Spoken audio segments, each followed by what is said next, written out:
오늘 우리에게 주신 하나님 말씀 열왕기상 8장 1절에서 5절입니다. 열왕기상 8장 1절에서 5절, 구약성경 523페이지에 있습니다. 열왕기상 8장 1절에서 5절 우리 함께 읽겠습니다. 이에 솔로몬이 여호와의 언약궤를 다윗성 곧 시온에서 메어 올리고자 하여 이스라엘 장로와 모든 지파의 우두머리 곧 이스라엘 자손의 족장들을 예루살렘에 있는 자기에게로 소집하니 이스라엘 모든 사람이 다 에다님 월 곧 일곱째 달 절기에 솔로몬 왕에게 모이고 이스라엘 장로들이 다 이름에 제사장들이 궤를 매니라. 여호와의 궤와 회막과 성막 안의 모든 거룩한 기구들을 메고 올라가되 제사장과 레위 사람이 그것들을 메고 올라가매 솔로몬 왕과 그 앞에 모인 이스라엘 회중이 그와 함께 그 궤 앞에 있어 양과 서로 제사를 지냈으니 그 수가 많아 기록할 수도 없고 셀 수도 없었더라. 아멘. 오늘 새벽 예배하신 은혜가 우리 성도님들과 함께 하시기를 예수님 이름으로 축복합니다. 아멘. 자, 드디어 하나님의 언약궤가 성전에 들어갑니다. 다윗이 그렇게 소망했고 꿈꾸고 기도했던 것이 그 아들 때에 이루어서 드디어 텐트가 아닌 그래도 잘 만들어진 성전에 들어갑니다. 얼마나 감격스러운 일입니까? 이스라엘 백성들이 다 기뻐합니다. 그리고 하나님께서도 이 성전을 인정하십니다. 그걸 어떻게 할 수 있느냐? 우리 10절 한번 보시죠. 10절과 11절을 같이 읽어보겠습니다. 시작. 제사장이 성소에서 나올 때에 구름이 여호와의 성전에 가득하매 제사장이 그 구름으로 말미암아 능히 서서 섬기지 못하였으니 이는 여호와의 영광이 여호와의 성전에 가득함이었더라. 아멘. 우리 지금 1절에서 5절까지 제사장들이 언약궤를 메고 성전에 간 것까지 읽었습니다. 지금 그 제사장들이 이제 언약궤를 지성소에 내려놓은 겁니다. 그리고 나오려는데 도저히 못 나오는 겁니다. 서 있을 수가 없는 거죠. 구름이 상징하는 여호와의 임재하심이 그 성전에 가득해서 도무지 사람으로서 감당이 안 되는 겁니다. 이걸 통해 알 수 있는 겁니다. 여호와의 영광이 그 성전에 가득했다는 것은 하나님이 그 성전을 기쁘게 받으셨다는 겁니다. 그런데 여러분, 이 일이 그 전에도 있었다는 것을 아십니까? 모세가 성막을 완성했을 때도 똑같은 일이 있었습니다. 출애굽기 40장 34절 35절 제가 읽을 테니까요, 한번 들어보십시오. 구름이 회막에 덮이고 여호와의 영광이 성막에 충만하매 모세가 회막에 들어갈 수 없었으니 이는 구름이 회막 위에 덮이고 여호와의 영광이 성막 위에 충만함이었으며. 아멘. 똑같죠? 그러니까 이 무슨 말씀입니까? 예루살렘 성전은 광야 성막처럼 나 여호와가 임재하는 곳이다 라고 똑같이 인정하시는 그런 곳이란 말입니다.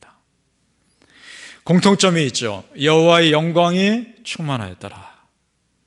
그러면 여호와의 영광이 충만했다는 것은 하나님께서 임재하신다는 사인입니다. 바라기는 우리 성도님들의 삶에 여호와의 영광이 충만하시기를 축복합니다.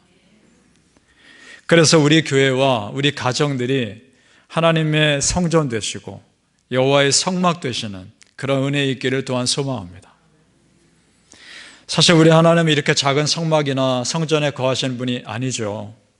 이사야가 어떤 환상을 봅니다. 환상을 보는데 천사들이 여호와 하나님을 높이면서 이렇게 말합니다. 이사야 6장 3절입니다. 거룩하다 거룩하다 거룩하다 만군의 여호와여 그의 영광이 온 땅에 충만하도다. 아멘.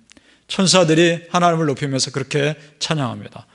우리 하나님은 온 땅에 충만하신 분입니다. 그 작은 곳에 머물러 계실 분은 사실은 아닌 겁니다. 그럼에도 이 사람이 지은 성전에 임하신다는 것 자체가 은혜인 겁니다.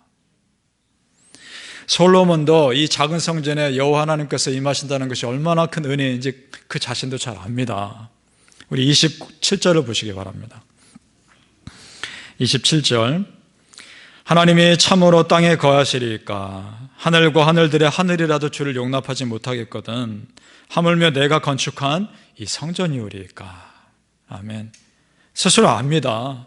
그럼에도 하나님의 그 은혜를 바라보며 기도하겠다는 것이죠.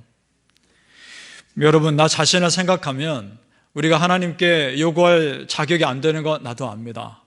그런데 여러분, 나의 자격 안 됨보다 그 자격 안 된 부족한 나를 덮으시는 하나님의 은혜가 훨씬 더 큰 것입니다.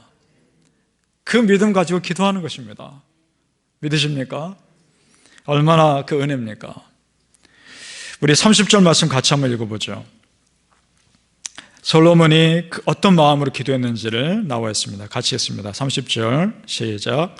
주의 종과 주의 백성 이스라엘이 이곳을 향하여 기도할 때에 주는 그 간구함을 들으시되 주께서 계신 곳 하늘에서 들으시고 들으시사 사하여 주시옵소서. 아멘. 이곳을 향하여 기도할 때 간구함을 들어주소서 기도합니다. 하나님, 부족하지만 이 성전 우리가 그래도 순수한 마음으로 지었으니까 이거 바라보고 우리에게 기도 응답하소서. 그 겸손함으로 기도하고 있는 겁니다. 그리고요, 주께서 계신 곳 하늘에서라는 말을 보십시오. 솔로몬도 압니다. 하나님의 영원한 본처소는 이 사람이 지은 곳이 아니라 저 하늘나라인 걸 압니다. 그 하나님께서 그래도 작은 성전에 계시겠다고 하셨으니까 그거 바라보고 기도하는 거죠. 여러분, 이것이 믿음입니다. 우리가 조금이라도 하나님께 붙잡고 기도할 근거가 있으면 그거 붙잡고 기도하십시오. 하나님께서 받은 말씀이 있으면 그 말씀 붙잡고 기도하시고, 찬양 가운데 받은 은혜 있으면 그 찬양 가사 가지고 붙들고 기도하십시오. 그러면 하나님께서 그 작은 순수한 마음 보시고 응답하시리라 믿습니다. 이것이 믿음인 겁니다. 이스라엘 백성들 실제로 그 예루살렘 성 향하여 그 포로로 잡혀갔을 때 그들이 실제로 그 성을 향하여 기도합니다. 시편 137편 1절에 이렇게 표현하고 있습니다. 포로로 잡혀갔을 때의 상황입니다. 우리가 바벨론의 여러 강변 거기에 앉아서 시온을 기억하며 울었도다. 아멘. 바벨론의 포로로 끌려간 이스라엘 백성들이 고된 포로 생활을 하루를 마치고 그 바벨론 강가에 앉아서 예루살렘 성을 향해서 울면서 기도한 겁니다. 하나님, 저 시온성, 저 예루살렘성 성막에 우리가 있을 때가 참 좋았습니다. 회개하며 기도하는 그 기도를 들으셨습니다. 그리고 70년 포로 생활 끝나고 다시 돌아오게 하셨습니다.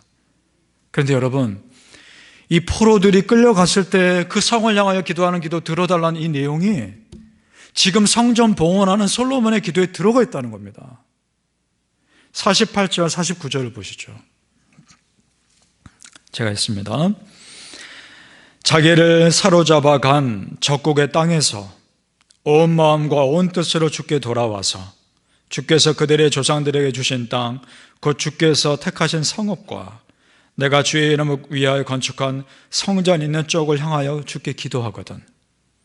주가 계신 곳 하늘에서 그들의 기도와 간구를 들으시고 그들의 일을 돌아보시오며. 아멘. 예언적인 기도였던 겁니다. 그 마음 보시고 그 성전 바라보고 하나님의 전을 바라보고 간절히 기도하는, 하나님 자체를 바라보고 하는 그 기도를 하나님 결코 외면하지 않으십니다. 포로 같은 상황에 끌려간 그 답답한 상황에서도 하나님 향해 바라보는 그 기도를 하나님은 반드시 응답해 주시는 줄로 믿습니다. 바로 우리 성도님들, 우리의 삶의 방향이 오직 여호와 하나님을 향하시기를 예수님 이름으로 축복합니다. 아멘. 오늘 이 성전 봉헌식을 기록한 열왕기의 저자를 통해서 하나님께서 우리에게 주신 메시지가 하나 더 있습니다. 그것은 뭐냐? 이 땅에서 잘 지은 성전이 하나님께서 거할 영원한 처소가 아니듯이 우리도 이 땅에서의 삶의 미련 갖지 말라는 사인이 이 말씀 가운데 있습니다. 우리 66절을 보시죠. 함께 읽겠습니다. 66절입니다. 시작. 여덟째 날에 솔로몬이 백성을 돌려보내매 백성이 왕을 위하여 축복하고 자기 장막으로 돌아가는데 여호와께서 그의 종 다윗과 그의 백성 이스라엘에게 베푸신 모든 은혜로 말미암아 기뻐하며 마음에 즐거워하였더라. 아멘. 7일 동안 잔치를 벌인 겁니다. 그리고 8일째 이제 돌아가는 거죠. 자, 그런데 여러분, 여기서 자기 장막으로 돌아가는데 라는 표현을 보십시오. 원어 뜻대로 말하면 자기의 텐트로 돌아가는데, 이런 표현이거든요. 자기의 천막으로 돌아가는데, 이런 표현입니다. 그런데 지금 이스라엘 백성들은 광야에 사는 것이 아닙니다. 예루살렘 성입니다. 돌로 잘 지어진 집이란 말입니다. 끝나고 자기 집으로 돌아가는데 라고 표현했으면 그것이 더 자연스럽죠. 지금 열왕기상의 이 저자는 하나님의 영감으로 받아 지금 기록하고 있는 겁니다. 이것은 일부러 기록한 겁니다. 자기 장막으로 돌아가는데 라고 쓰는 표현은 무슨 말이냐? 이스라엘 백성들이 거할 처소가, 지금 있는 그 집과 좋은 집, 이런 처소가 영원하게 우리가 머물 곳이 아니라 광야에서 장막에서 머물렀던 것처럼 임시 장소일 뿐이라는 겁니다. 우리가 지금 이 세상에 미련둘 것이 아니라 이 세상에 있는 우리의 삶은 영원히 있을 곳이 아니라 임시 장소일 뿐이라는 겁니다. 우리가 거할 영원한 장소는 저 천국이라는 것입니다. 믿습니까? 그렇게 생각하면 집착해야 할 것에서 참 많이 우리가 자유로워집니다. 이스라엘 백성들에게도 지금 같은 메시지입니다. 이 성전 아무리 좋아 보여도 미련 갖지 말라는 겁니다. 이것이 하나님이 거할 영원한 처소는 아니라는 겁니다. 임시장소일 뿐이라는 겁니다. 결국 이 성막과 이 성전 다 사라지고 무너졌죠. 하나님의 영원한 보좌만 남아있는 것입니다. 우리도 마찬가지 아니겠습니까? 우리의 영원한 본향, 이 땅에 사라질 세상이 아니라 저 영원한 천국인 줄로 믿습니다. 그 천국에서 우리 영원히 살 것이고 다시 만날 것입니다. 어떤 모습으로 만날지 기대하십시오. 그리고 여러분의 자녀들, 여러분의 가족들 다 함께 천국에서 만날 그날을 소망하며 기도하십시오. 그날이 반드시 이루어지기를 축복합니다. 고린도후서 5장 1절입니다. 만일 땅에 있는 우리 장막집이 무너지면 하나님께서 지으신 집, 곧 손으로 지으신 것이 아니요 하늘에 있는 영원한 집이 우리에게 있는 줄 아노라. 아멘. 우리 성도님들, 우리가 가야 할 영원한 천국, 저 소망, 본향집 바라보며 우리를 맞이하실 예수님 바라보며 소망 가운데 오늘 하루 또 사시기를 예수님 이름으로 축복합니다. 아멘. 기도하겠습니다. 아버지 하나님, 그렇습니다. 이 땅에 사람이 지은 것은 그저 부족한 것이고 임시적인 것일 뿐임을 압니다. 그런 하나님, 그래도 순수한 마음으로 지은 성전, 그 성전 바라보며 기도할 때 그 마음 보시고 하나님은 다 응답하셨지 않습니까? 하나님, 우리 성도님들 이 성전 바라보며 우리 예수님 바라보며 간절히 기도할 때 우리 성도님들의 간절한 기도를 다 응답하여 주옵소서. 그러나 우리는 소망합니다. 이 땅이 전부가 아닌 것을 또한 압니다. 영원한 천국 바라보기에 하나님, 그날 그곳에서 함께 웃으며 만날 그날을 허락해 주옵소서.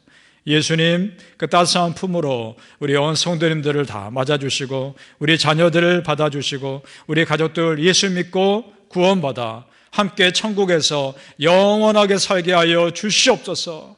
간절하게 부르짖는 그 기도 다 응답하여 주옵소서. 감사하며 예수님 이름으로 기도합니다. 아멘.